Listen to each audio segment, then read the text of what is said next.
আমার সাথে পড়ুন বিসমিল্লাহির রহমানির রহিম।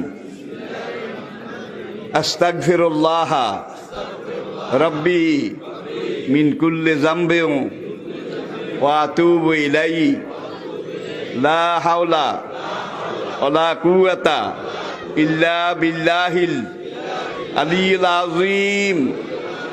তাওবা ইয়া আল্লাহ, তাওবা ইয়া আল্লাহ, তাওবা ইয়া আল্লাহ, তাওবা ইয়া রাব্বি, লা ইলাহা ইল্লাল্লাহু মুহাম্মাদুর রাসূলুল্লাহ।